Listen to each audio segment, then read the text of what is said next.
All right, and hello, hello, hello. Welcome to Nursing News You Can Use live at 5. I am Tina Baxter, your host. Thank you for tuning in today. I'm just checking on our feed because every now and then I want to make sure everything's going okay. So I'm checking our feed and making sure that things are going well. And let's see how we're doing.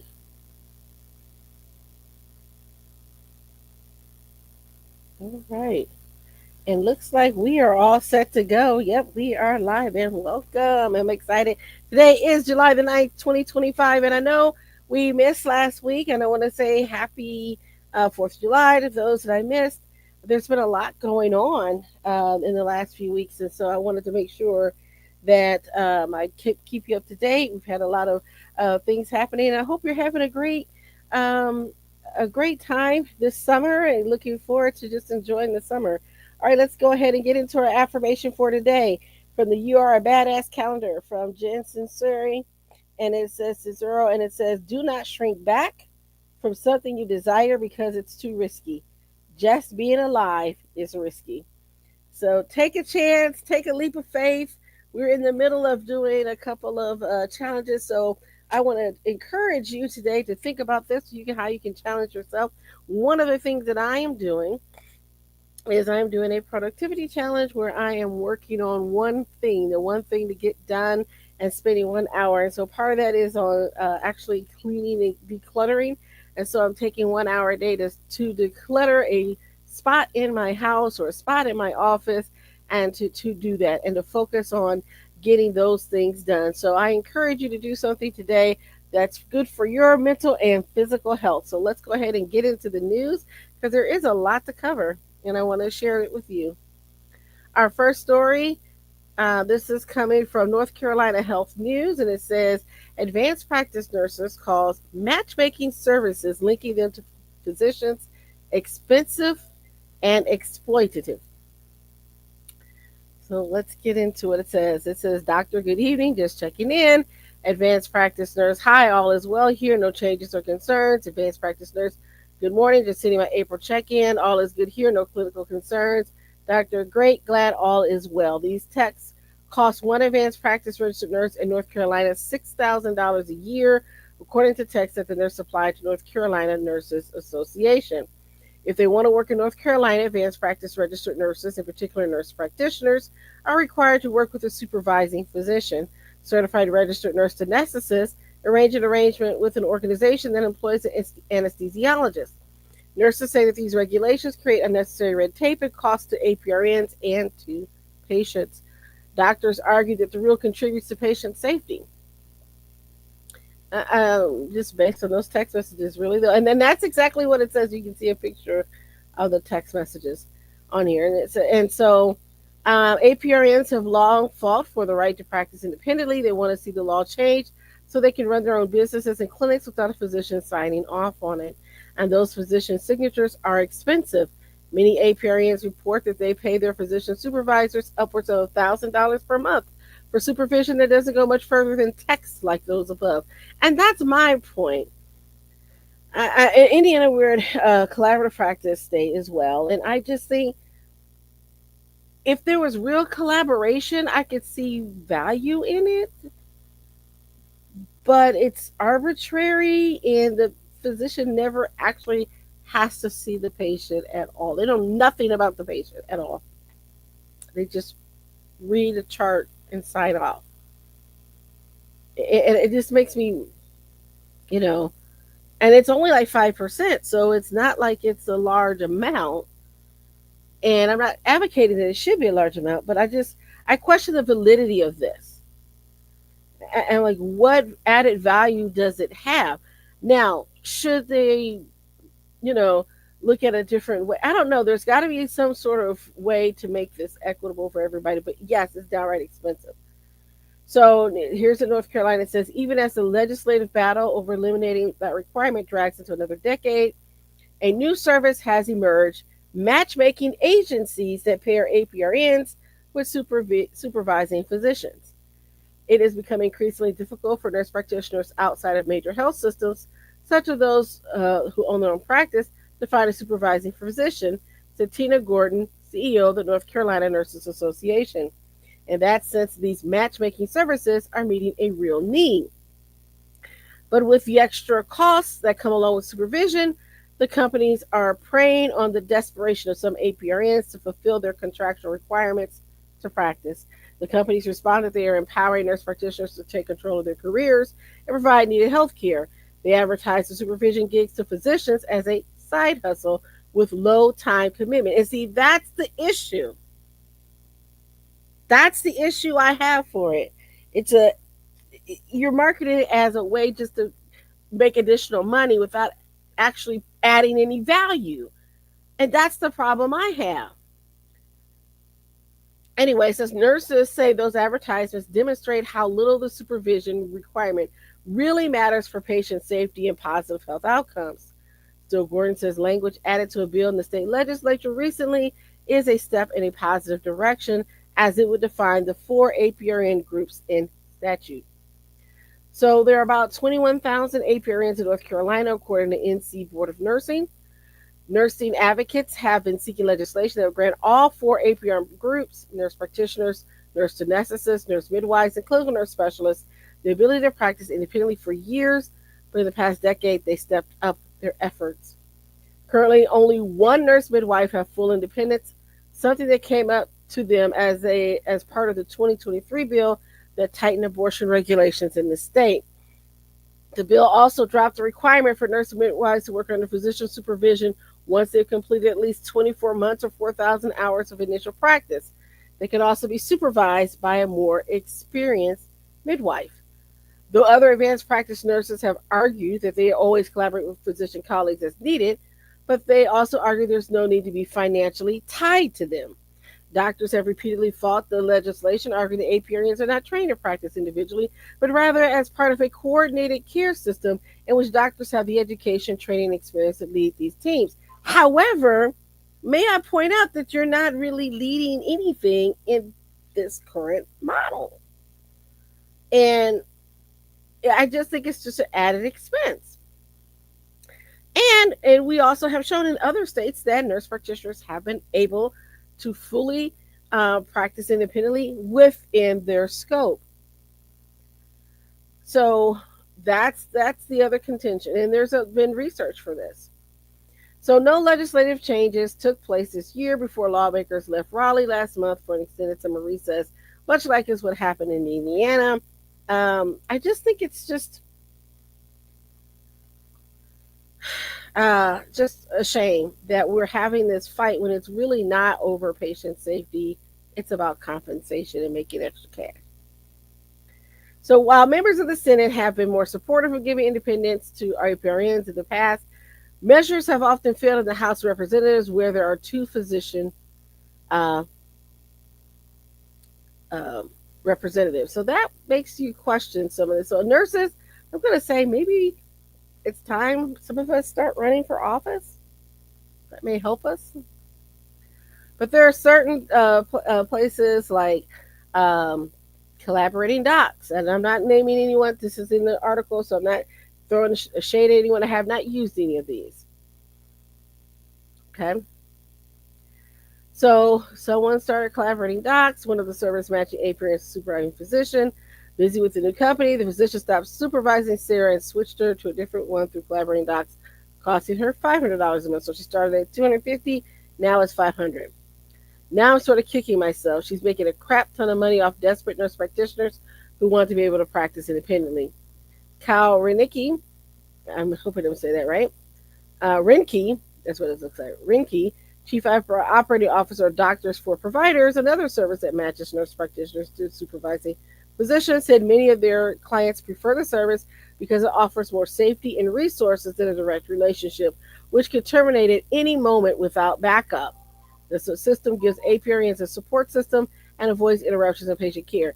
And I have to say that is a real issue, and it's one of the reasons why we lost our practice is because our physician retired for real, and would no longer collaborate and gave us a 30-day notice. So it's like find somebody in 30 days or shut down. And so at the time we were going through other challenges, and so we just opted to shut down.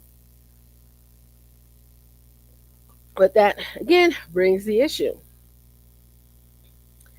So it says all this frustrates Gordon, who said while physicians who want to go into business can respond to needs in a free market, nurse practitioners don't have the same opportunity as they're beholden to those physicians for signing off on their papers. That doesn't add any value to the patient or improve outcomes, she said. Plus, the services can cost a lot more than just finding a supervising physician on their own. Amanda, a psychiatric mental health and family nurse practitioner, who also requested the NC Health News not use her last name for fear of retaliation, had to scramble to find a new supervising physician in 2024. That led her to collaborating docs. Amanda was trying to build her own practice, but collaborating docs wanted $1,150 a month to provide her with a supervising physician. That cost was too high while she tried to start her own practice, so Amanda threw in the towel after 4 months. That money was far too much for a 15-minute monthly chat. Let me stop you at the 15 minutes monthly chat where she and the physician reviewed the care provided to one of her patients as required, Amanda said. She had no problem asking for help, but never needed it, she said, and keeping up with the cost was too much. And so that's been my argument all along. I think there's got to be a better way to do this. There's more to this article, so if you want to hear more about it, and I'm pretty sure there's be plenty of physicians that have something to say about it. Head on over to North Carolina Health News. All right, let's get to our next story.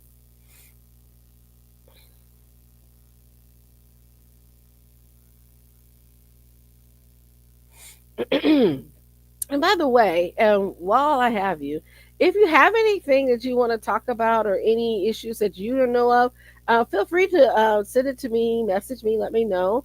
I'd be happy to see if it's something we can put on this show, or if you know a nurse that's owning her own business or his or her own business, let me know, and we can talk to them about possibly being on our other show, the Nurse Shark Academy show. But let's get on with our next story. So I found this was interesting. So BB Healthcare facing lawsuit over how it classified contracted nurses. So this came out from the Delaware News Journal, and it says the Uber of nursing reaches hospitals. Now nurses question contractor status and lawsuit. When registered nurse Darian Turner and Eva Hardy took jobs at BB Healthcare through the Care Rev app in 2024, they expected the freedom of true independent contractors. Instead, they found themselves in a gray area. They were required to follow hospital protocols like employees while losing basic workplace protections due to their contractor status. Their experience reflects a controversial transformation in American healthcare, where hospitals are increasingly using gig work platforms to staff their facilities. Although these apps classify nurses as independent contractors, the reality of their work often resembles that of traditional employees, raising legal and ethical questions. Because then, if they aren't able to choose their own hours, aren't able to choose certain things, and are they really independent? Okay, so the Care Rev allows the individual to help medical professionals to be on a marketplace and book per diem shifts at the hospital. And so they provide their contractors with a 1099 IRS form. Okay. So days after Turner and Hardy were terminated for attendance because they were let go for their attendance issues, another former Care Rev contractor filed a class action lawsuit against BB Healthcare, accusing the organization of misclassifying workers as independent contractors to avoid paying overtime. The lawsuit, brought by registered nurse Rolandi Commerce, seeks unpaid wages and damages solely from BB. Care Rev's contractor agreement prevents workers from suing the platform directly. The lawsuit argues that BB hired Chalmers and other straight time workers on a shift by shift basis, but treated them like regular employees rather than independent contractors. It claims that BB controlled key aspects of their employment, which is what I said, including work assignments, tools, and equipment. Additionally, it argues that BB employs other registered nurses and patient care workers in similar roles but classifies them as employees, granting the wages and benefits that Chalmers and others were denied. According to the complaint, Chalmers and others affected workers had no ability to negotiate pay, subcontract their work, or influence BB's operational decisions. The lawsuit contends that their roles were essential to BB's core function of providing health care, further challenging their classification as independent contractors. Chalmers worked at BB before the tenures of former Care Rev nurses Turner and Hurdy. Although neither had a direct connection to Chalmers, both stated they had worked under the same conditions described in the lawsuit. According to the publicly filed court documents, the lawsuit has been sent to arbitration, which means a third party has been brought in to resolve the issue and a process outside of the courts. Figuring out whether or not a worker should be classified as an employee of an organization is complicated. Delaware Code does not define an independent contractor, instead deferring to federal guidelines. So, according to the federal law, the classification independent contractor considers several factors. One, behavioral control, who directs and controls the work. Two, who manages payment, expenses, and equipment. And three, are the services essential to the business? So, in March 2024, the Federal Department of Labor updated regulations to emphasize how independent contractors should operate as truly distinct entities. However, some gig nursing platforms appear to be operating in direct tension with these guidelines. Gig nursing apps, once praised as an innovative fix for pandemic era staffing crises, are now facing criticism as a potential race to the bottom in wage payment, staffing, and patient care. Even healthcare staffing platforms have raised concerns. One platform's blog, IntelliCare, advised employers about the risk of hiring nurses as independent contractors. The blog suggested that to avoid misclassification, employers should not provide contractors with an employee handbook or a name badge and exclude them from staff meetings and trainings, as these are indicators of an employer employee relationship.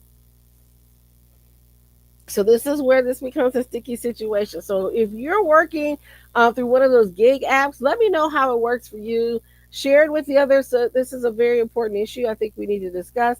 There's more information about this. So if you want to head on over to Delaware online, you can check it out and read this. But I want to get to our next story. This is coming out of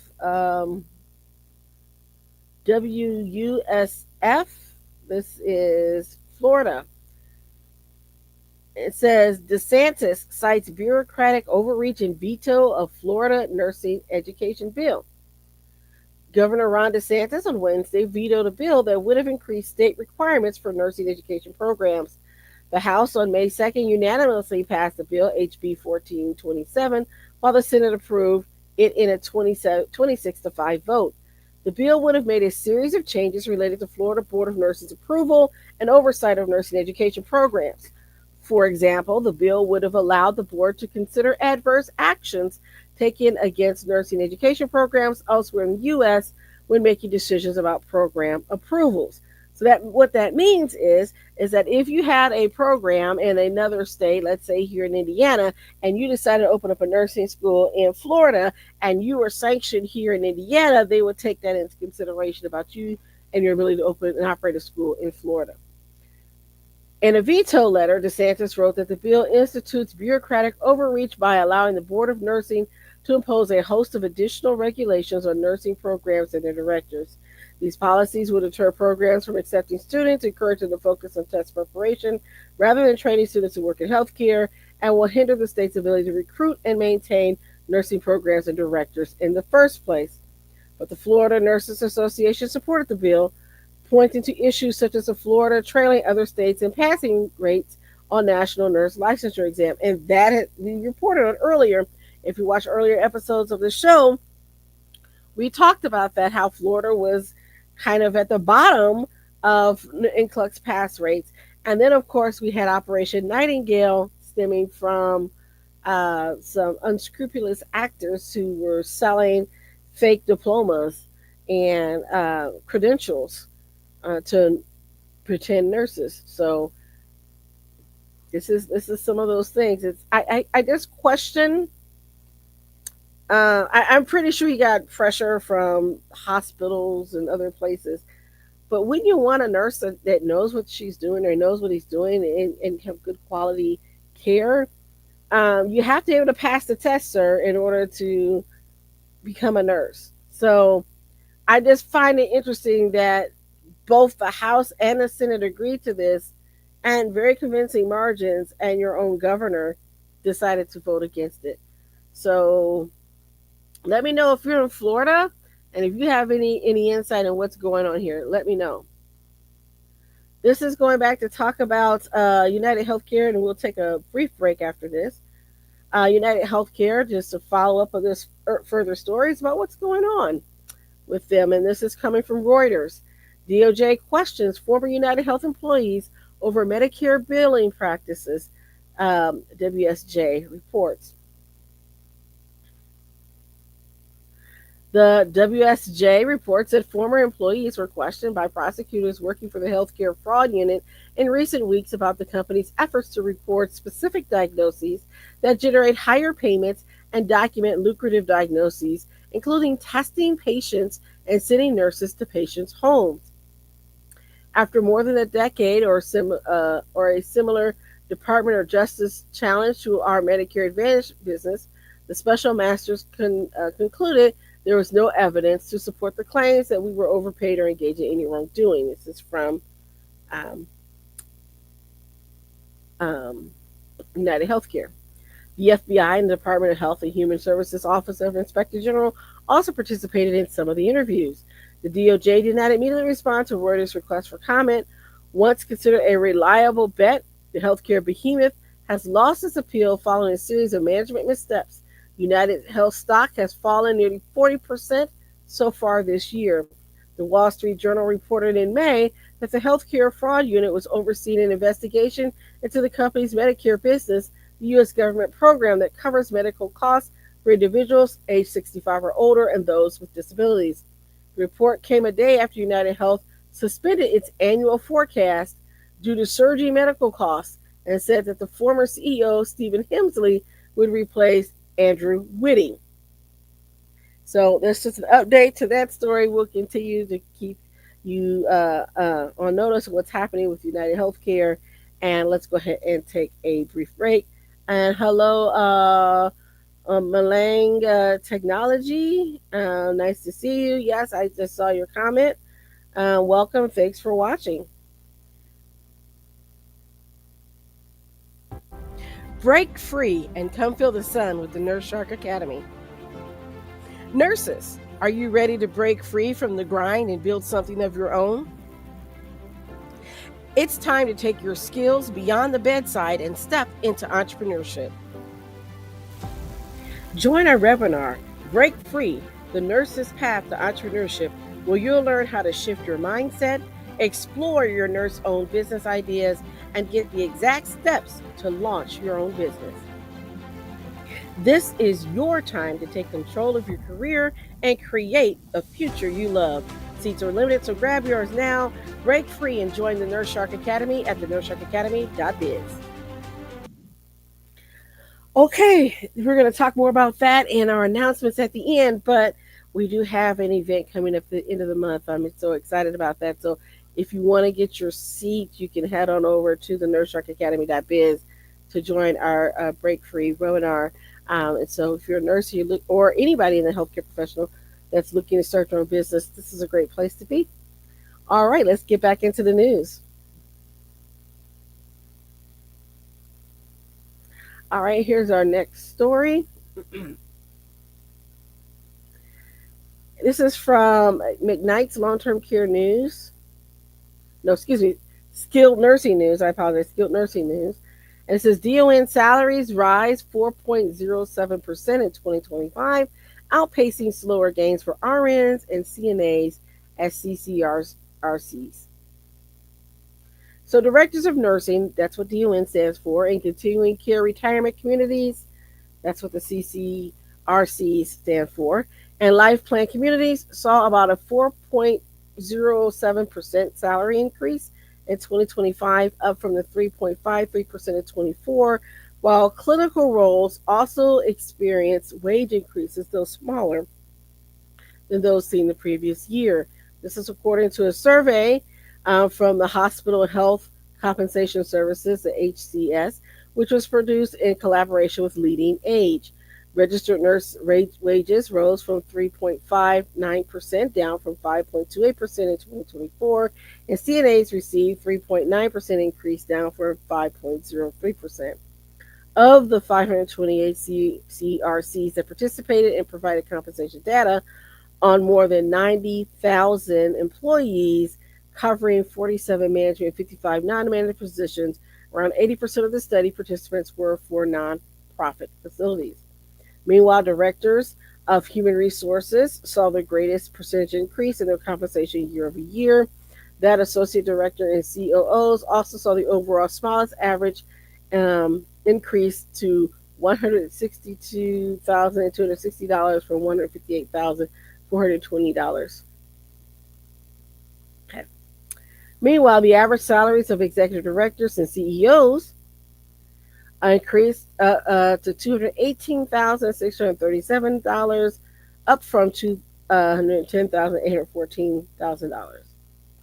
Hourly staff saw a variety of increases as well, though physical therapy assistants saw the greatest average percentage increase at 4.69%. That's up to $35.08. Meanwhile, accounts payable clerks saw the smallest increase, bringing them up to $26.66. Sign-on bonuses for clinical positions decreased this year. The average sign-on bonus for DUN declined from $7,886 to $7,164.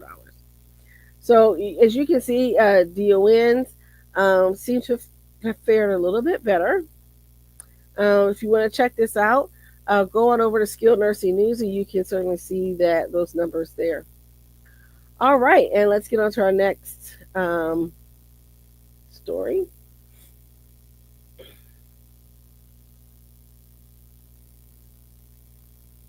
This is again from the Delaware Online and talking about BB Healthcare. Nurses at BB Healthcare claim hostile work environment discrimination in state filings. Two black nurses claimed that they experienced racial discrimination and witnessed substandard patient care while working as independent contractors at BB Healthcare and Luz. Their claims to the State Department of Labor include a hostile work environment and inadequate responses from management, leading to their termination after raising concerns. BB Healthcare said it conducted a thorough investigation and implemented corrective measures, stating its commitment to a safe and inclusive environment for all staff. A class action lawsuit filed against BB Healthcare by another former contractor claimed worker misclassification raises questions about the role of contracted healthcare workers. So it says when Darian Turner and Eva Hardy signed up to work shifts as registered nurses in the ICU at BB Healthcare,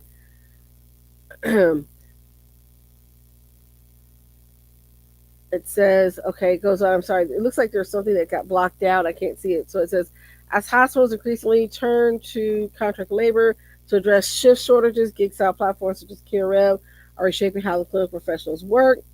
That has sparked changes. We kind of talked about that. So it says, for Turner and Hardy, here we go. The issues go well beyond financial compensation. Their accounts, documented through recordings, emails, and photographs, and share with Delaware Online, the News Journal, suggests deeper systemic problems at the Sussex County health system, noted by what they describe as unclear employment roles, racial harassment, and substandard patient care. In addition to raising these issues internally, the two registered nurses filed formal complaints with the state agencies and professional nursing organizations, citing misconduct at BB related to employment practices and patient care. And their separate complaints to the Delaware Department of Labor. Turner and Hardy reported being reassigned to roles outside of the scope of their contracts and having the professional autonomy typically afforded to independent contractors undermined. They also detailed in the complaints at a workplace culture that tolerated racial discrimination, including an incident involving what they described as a KKK pillowcase left on a chair. Although both nurses contend in their formal Department of Labor complaints that duty areas were assigned by race, Hardy took the additional steps by filing complaints with professional healthcare organizations and an industry regulator. In these filings, she cited racial discrimination and substandard patient care. One complaint specifically describes failures she believes contributed to the death of a man in state custody. In a written statement to Delaware Online, BB Healthcare acknowledged that concerns had been raised, and it said it investigated the issues, taking action where appropriate. The organization stated it had looked into, quote, a concerning team member incident and, quote, implemented the appropriate corrective measures. It also confirmed receiving concerns related to patient care. In response, BB said it conducted an internal investigation and concluded that the claims made were unsubstantiated. The hospital system did not make any representatives available for interviews.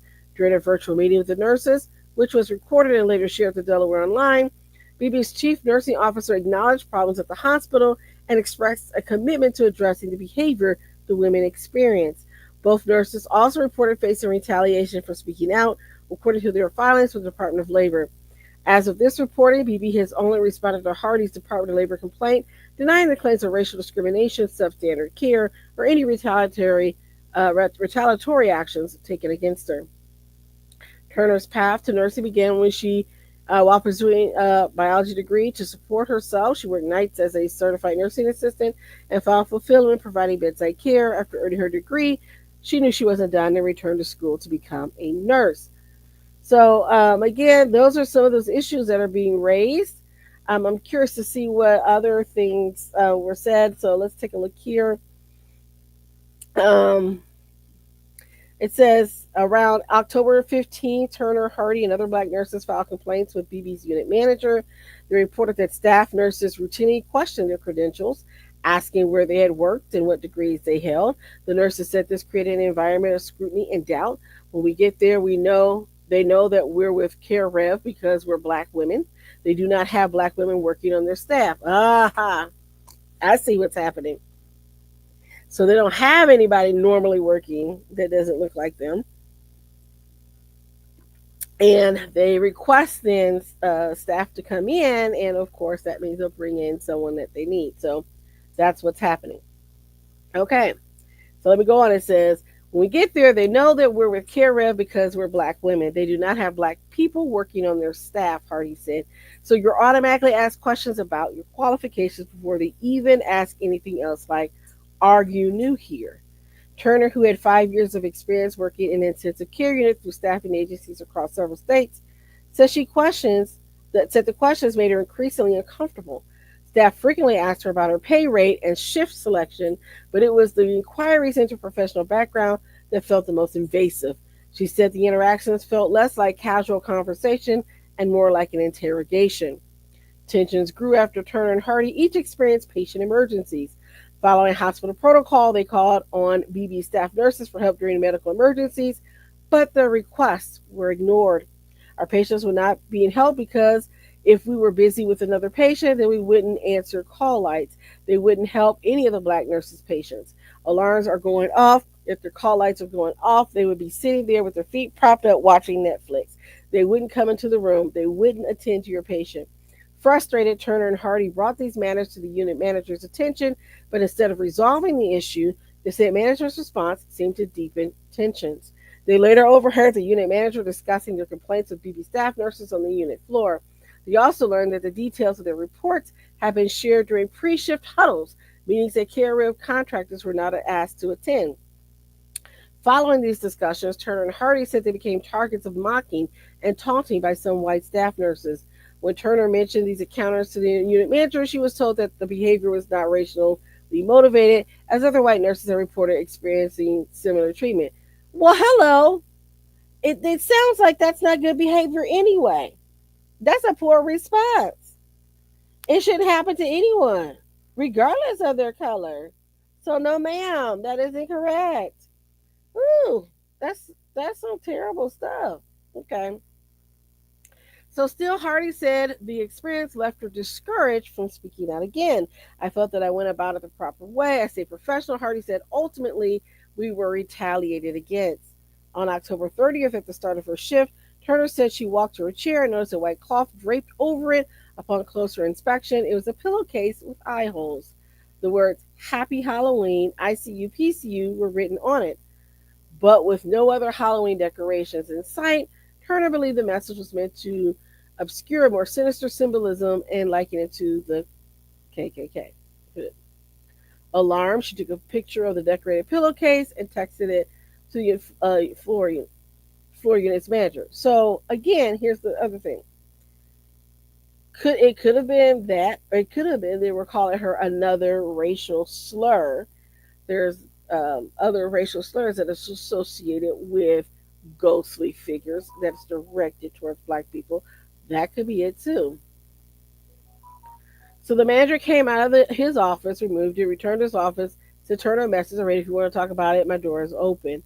The incident, which was detailed in her Department of Labor complaint, left her emotionally shaken. She hid in the supply closet until she could compose herself. All that day, getting through work was hard. She reached out to Hardy to advise her of the incident before the start of her evening shift. After receiving no immediate response from BB management regarding the pillowcase incident, Hardy contacted the hospital's human resources manager on November 1st.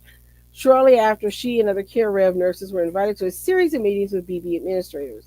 Instead of feeling reassured, nurses said the meetings left them feel more unsettled. Held during shifts, the meetings diverted them from patient care, which they found unacceptable. They had these meetings with us while we were working, pulling us away from our patients for hour-long meetings, which is just not okay. When the nurses pressed for accountability regarding what they perceived as a hate symbol, they felt their experience was downplayed. Yeah. When asked about the claims, BB Healthcare responded in a statement that said it had zero tolerance for divisive or discriminatory behavior. Of course, it said that. Turner and Hardy reported that racial bias experience was not limited to black care rev nurses. According to both nurses, these problems extend to patient care as well. Both nurses described witnessing disturbing disparities, particularly affecting black and incarcerated patients, who they said were often met with indifference, neglect, or outright dismissal. Hardy took further action by filing formal complaints with several professional health organizations, including the American Association of Critical Care Nurses, the American Nurses Association, and the Joint Commission.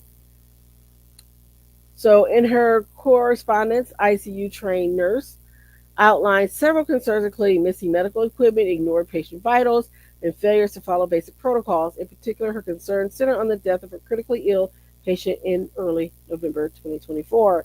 In the form of complaints submitted to professional health organizations, Hardy reported that the patient's condition deteriorated due to substandard care. She described observing a pattern of negligence preceding the patient's death, citing ignored medical equipment alarms, incorrect message dosages, delayed interventions, the absence of ICU doctor, and dismissive behavior from the assigned nurse.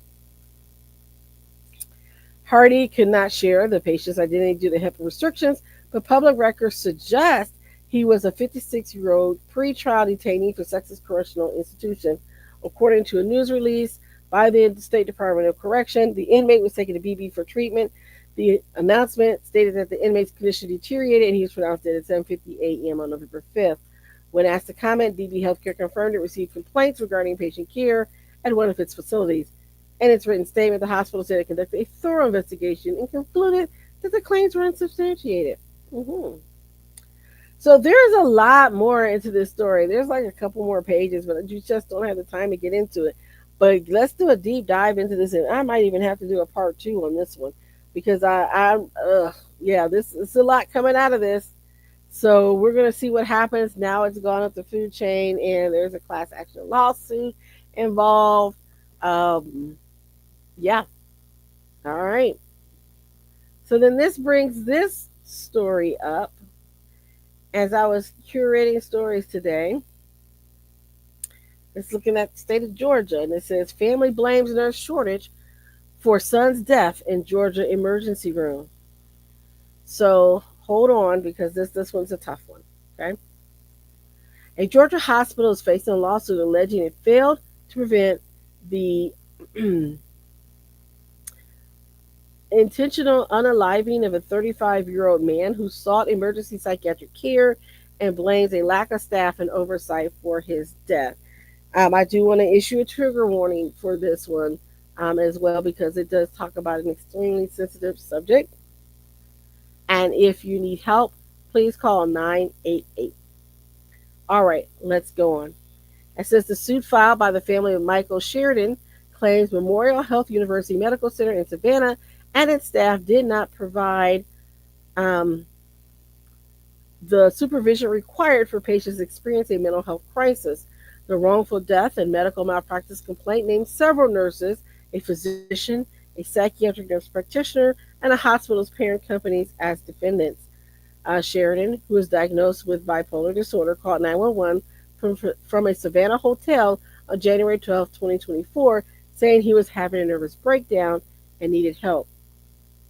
EMS transported him to Memorial's Health Emergency Department, where he was placed on an involuntary psychiatric hold.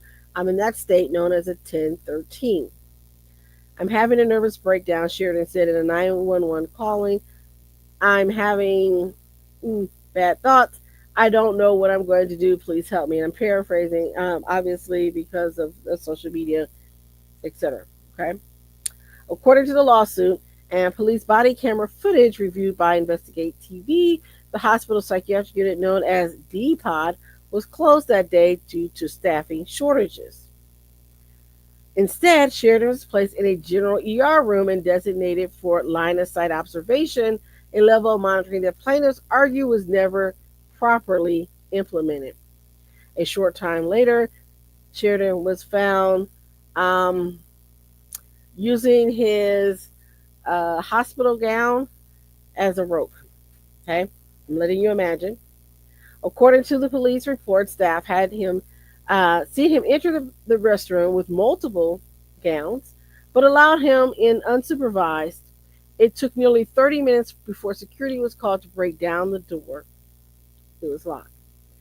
He was revived and placed on life support, but never regained consciousness. He died 4 days later after his mother, Carol Sheridan, decided to withdraw care. Carol Sheridan said she asked the doctor, "How could this happen?" And he said to me, "I don't know," she recalled. Michael Sheridan did everything right, said Natalie Woodworth, the family's attorney. His mom did everything right. This was so preventable, it was just a matter of keeping eyes on him.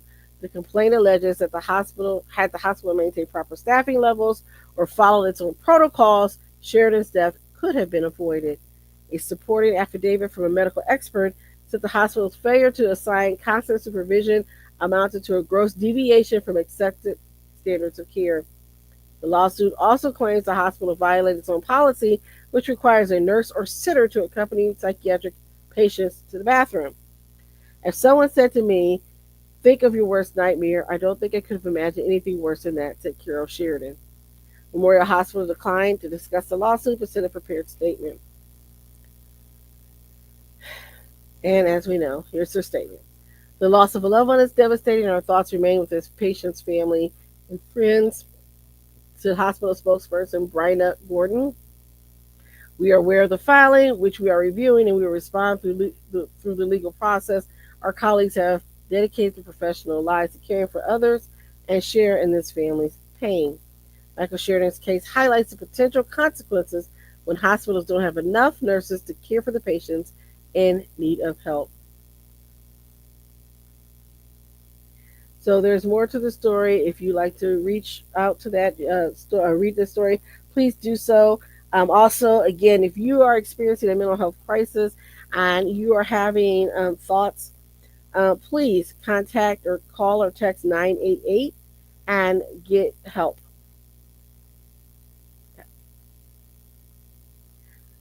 All right, I think this calls for another break, and then we'll continue with the rest of our show.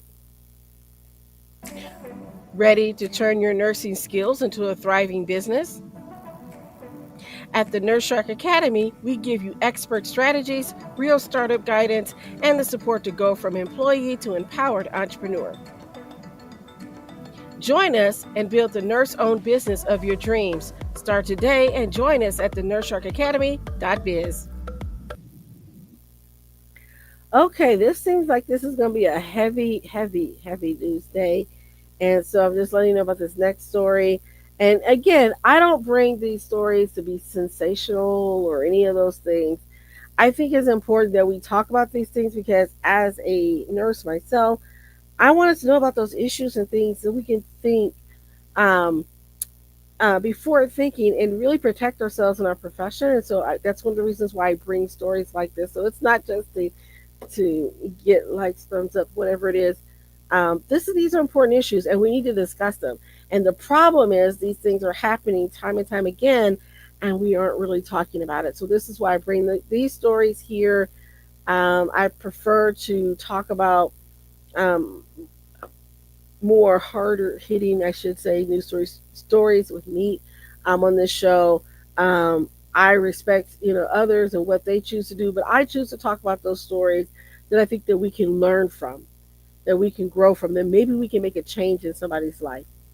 And so that's why I bring up these stories, because we have to be careful. You need to keep your eyes and ears open to protect yourself, to protect your patients, protect your facility that you work for. These are all the things that we need to be aware of in healthcare. These are real issues, and we need to have real responses to them. And so I'm just highlighting these issues so that we can work together to do something to make a change. So this next story, um, it talks about a nursing home and some abuse against residents, and so we'll get into it. So, nursing center being fined amid new findings of SA against residents. And again, I'm not talking in euphemisms to um, make light of anything. This is because of the algorithms and things like that. You just have to be careful what you say. Okay. So this says this particular nursing facility will be fined every day after the state inspectors came in and found 6 incidents of SA occurring type abuse at the facility since 2023. CBS 6 is who is reporting says Henrico Health and Rehab was placed on a federal list of the country's lowest rated nursing homes earlier this year to having a history of serious quality issues as part of the so-called special focus facility programs, which is reserved for nursing homes that rarely address underlying systemic problems. The facility is now subject to increasing oversight, escalating penalties, and potential termination of its Medicare and Medicaid provider agreement. Since being enrolled in the program, the Virginia Department of Health has made at least 2 visits in the facility, which resulted in violations and a subsequent enforcement action. So in February, they had an inspection and it showed a failure to provide a comfortable home like environment after a resident reported he was placed in an unfinished room with no cove base and cold air blowing through open areas. While maintenance director told inspectors the room was not appropriate for a resident to be in, the administrator told inspectors, quote, she had nothing else to say about it and was not going to answer a question about whether the room was appropriate and did not agree with the findings because the issues were fixed.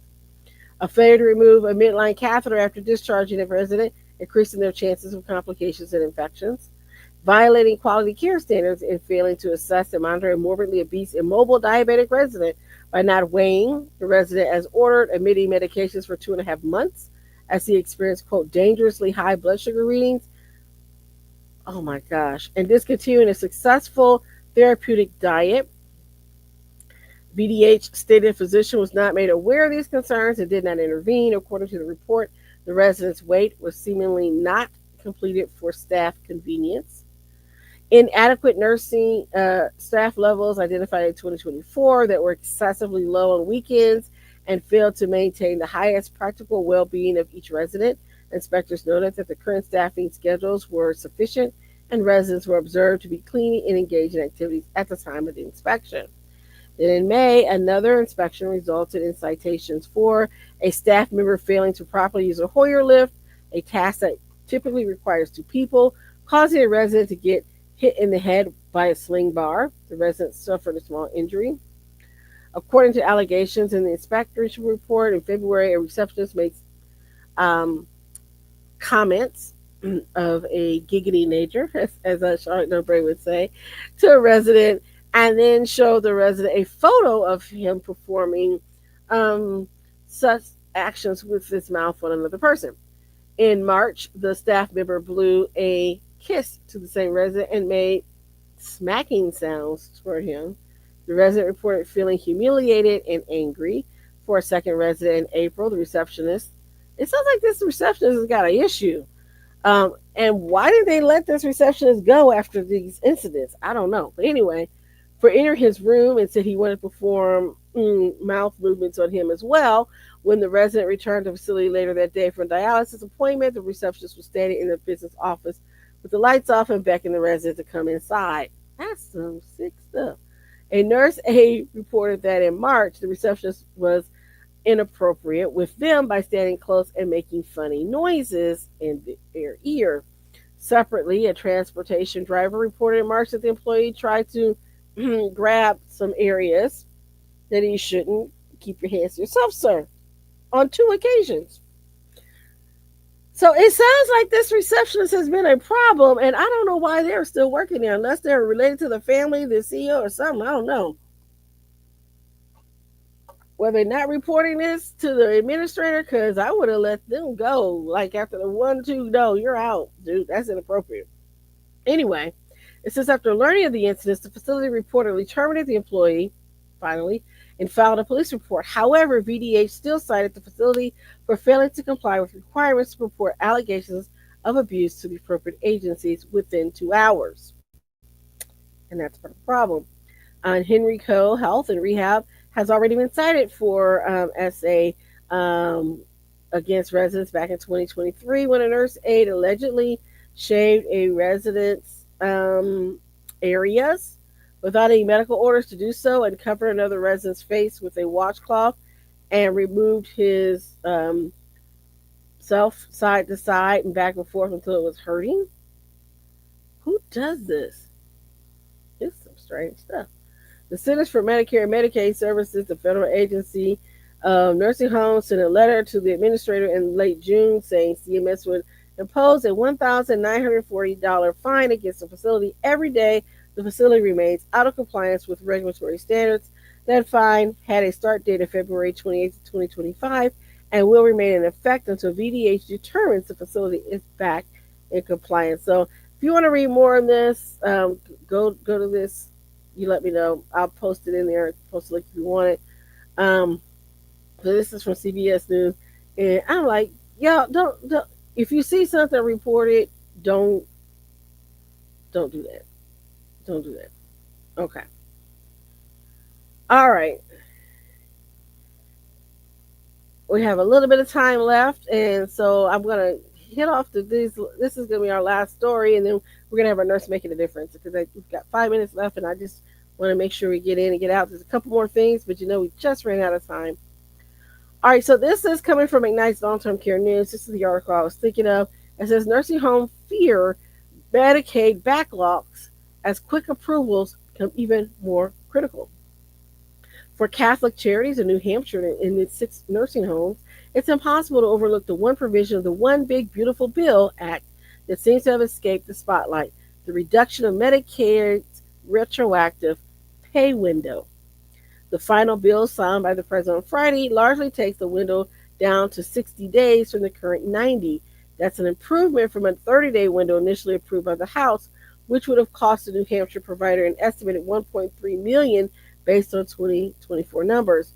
But its 6 nursing homes still expect to lose about half of that, or more than $100,000 annually per facility, without significant improvements in state level Medicaid application processing. So what happens is you have a person who get accepted into nursing home or an emergency care, and they are accepted under what's called Medicaid pending.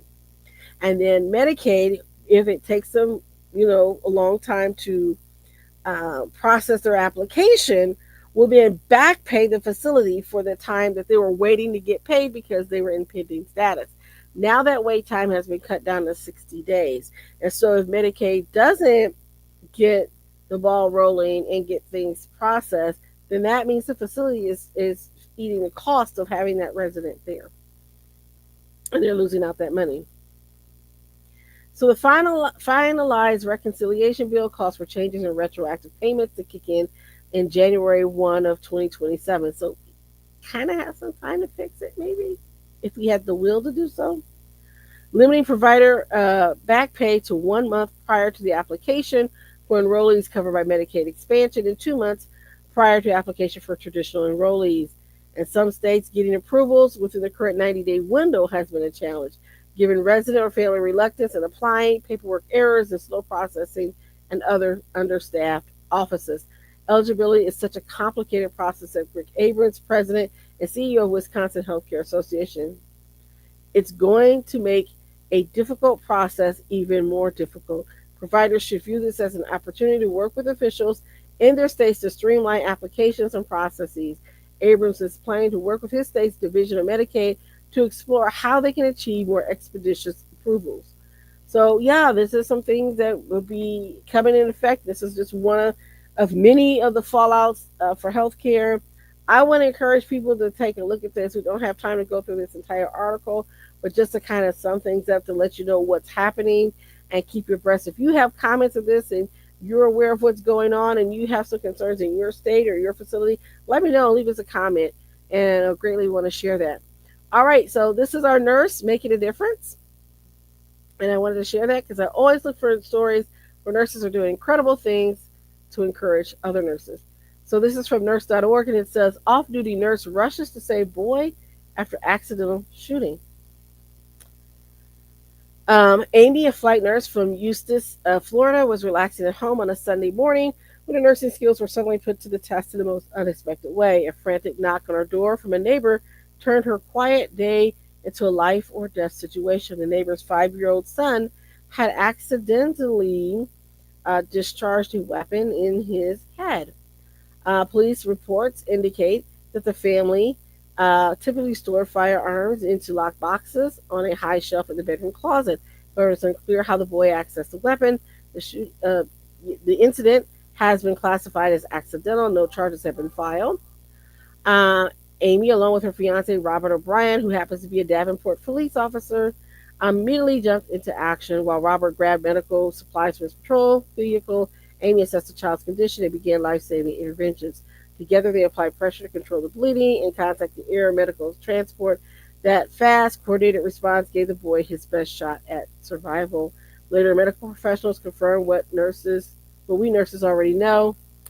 In an emergency like this, every second counts. Having someone with the right training nearby can mean the difference between life and death.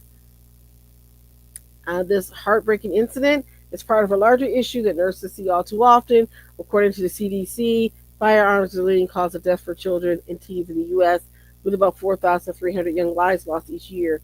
Even more alarming, studies have shown that roughly one-third of homes with children contain firearms. An estimated 4.6 million kids live in homes where at least one weapon is loaded and unlocked. So this is one of the things that we need to do.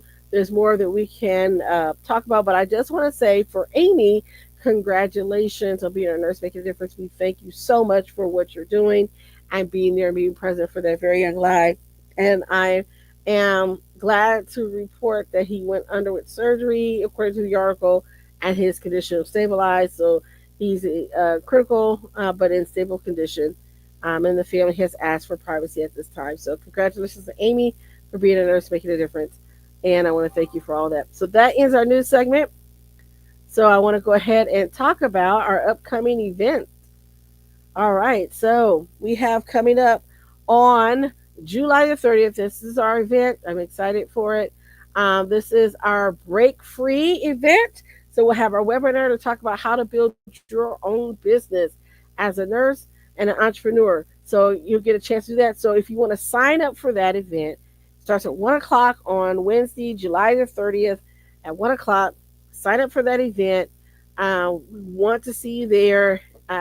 It very minimal cost to be in the event because right now until the 15th, I believe it is, you have early bird pricing. So if you want to get into that webinar, now is the time to do that. It's just $27. And I'm like, you've got $27 to invest in your business. Come on, you want to get your business started? We're actually going to start working through the process of getting your business. So get your paperwork together, get your notebook, sit down.